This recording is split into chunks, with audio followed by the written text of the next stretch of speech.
You are experiencing the small hours. Hello, welcome to the Small Hours. My name is Matt Warren. Hope you are doing well. I acknowledge that I'm recording this video on Aboriginal land, and I pay my respects to the Palawa people, the traditional custodians of this land. I pay honour to elders past, present and emerging. Today I'm going to discuss 4 contemporary filmmakers who all work within what I'm calling new psychedelic cinema.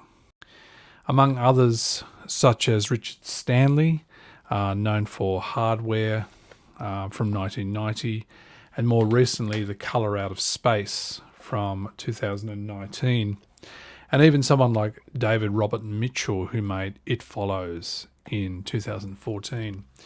Of recent years, there's been a group of filmmakers that have really piqued my interest. And although it's probably not entirely correct that they are part of a formal scene or movement, there is a commonality between them in terms of mood and feel, whilst they all still have a unique individual voice. So Robert Neil Eggers, is an American film director, screenwriter and production designer. He is best known for his acclaimed horror films The Witch from 2015 and The Lighthouse from 2019. Eggers began his career as a designer and director of theatre productions in New York before transitioning to working in film. The Witch, stylized sometimes as The Witch with 2 capital V's rather than a W, and subtitled A New England Folktale, is a 2015 period supernatural horror film written and directed by Robert Eggers in his featured directorial debut.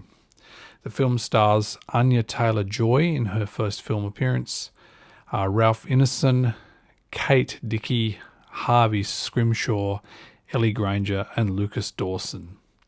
Set in the 1630s, The Witch follows a Puritan family who encounters forces of evil in the woods beyond their New England farm. In 1630s New England, English settler William and his family, wife Catherine, daughter Thomasin, son Caleb, and fraternal twins Mercy and Jonas are banished from a Puritan colony over a religious dispute. The family builds a farm near a large secluded forest, and Catherine bears her 5th child, Samuel. One day, when Thomasin is playing peekaboo with Samuel, the baby abruptly disappears. It is soon revealed that a witch has stolen the unbaptized Samuel, killing him and using his body to make a flying ointment. I won't go any further with spoilers there. So, this is the Blu-ray I have of this film. I just want to talk a little bit about it in terms of its colour palette.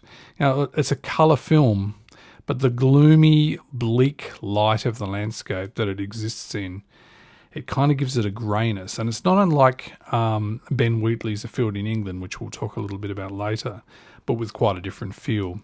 But that greyness and that kind of gloominess, it does help heighten the contrast, the conclusion of the film, which is more sumptuous and warm. But I won't give any more away on that one.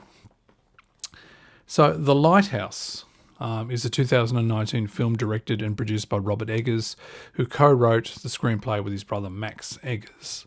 Set in the 1890s, it stars Willem Dafoe and Robert Pattinson as 2 lighthouse keepers who descend into madness when a storm strands them on the remote island where they are stationed.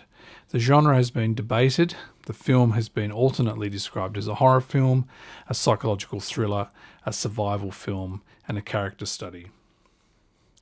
In 1890s New England, Ephraim Winslow serves a contract job as a wickie, or a lighthouse keeper, for a month on a small isolated island off of the coast, under the supervision of the island's longtime keeper, Thomas Wake.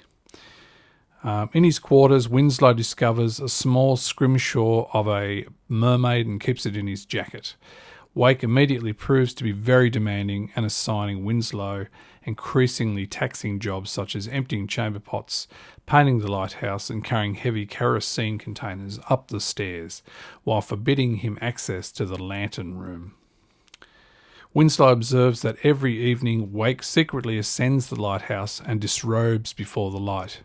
During his stay on the island, Winslow begins to hallucinate sea monsters and logs floating in the sea, and masturbates to the mermaid on the scrimshaw. So, this is my DVD of The Lighthouse. I want to mention that it was quite difficult to find a local Australian issue of this on Blu-ray. So I have to be currently, content with the DVD.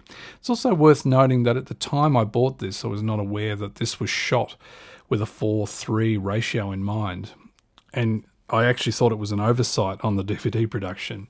But I later realised that the narrower ratio was an intentional choice. And it was partly to make it seem older and somewhat of the time, but it also gives the film a more claustrophobic feel, particularly in regards to two shots, when there are two shots of the protagonists. So, Peter Strickland is a British film director and screenwriter. He is best known for his films Berberian Sound Studio from 2012, The Duke of Burgundy from 2014, and In Fabric from 2018. So Berberian Sound Studio from 2012. British sound engineer Gilderoy, played by Toby Jones, arrives at the Berberian Film Studio in Italy to work on what he believes is a film about horses. During a surreal meeting with Francesco, the film's producer, Gilderoy is shocked to find the film is actually an Italian giallo film called The Equestrian Vortex. He nonetheless begins work in the studio, at one point made to do Foley work using vegetables to create sound effects for the film's increasingly gory torture sequences and mixing voiceovers from session artists Sylvia and Claudia into the score. So this is my Blu-ray of Berberian Sound Studio.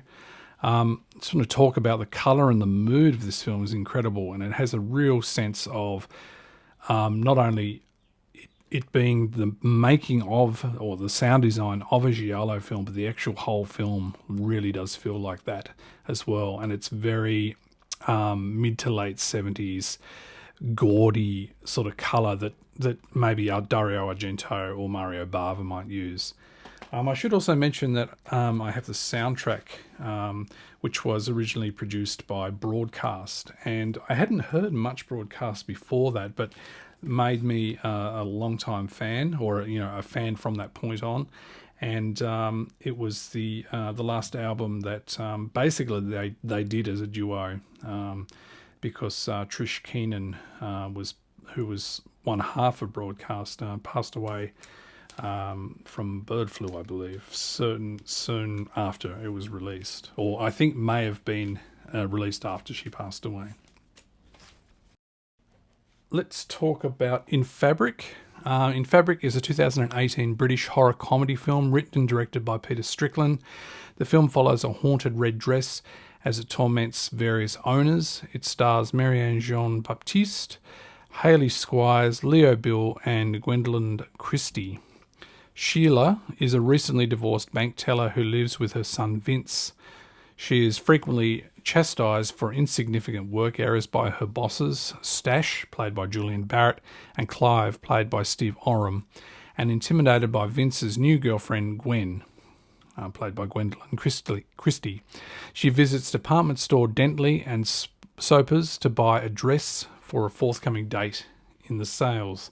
After meeting the enigmatic store clerk, Miss Luckmore, played by Fatima Muhammad, Sheila is drawn to a beautiful flowing red dress, which she tries on. Luckmore convinces Sheila to purchase it. Sheila notices a strange rash on her chest after wearing the dress. After putting the dress in the washing machine, the machine breaks down, resulting in Sheila injuring her hand in the process of trying to subdue it.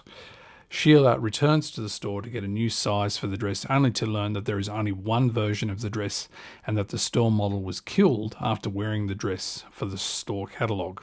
So I won't go in any further with that one in terms of plot.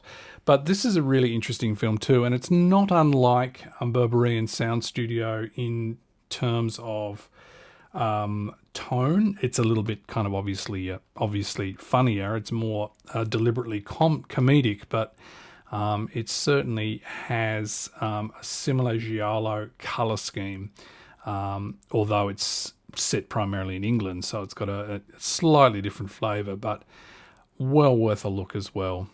So we're going to leave it there for part 1 of this, and we'll go to part 2 in the next video. So I hope to see you then. Thanks for watching.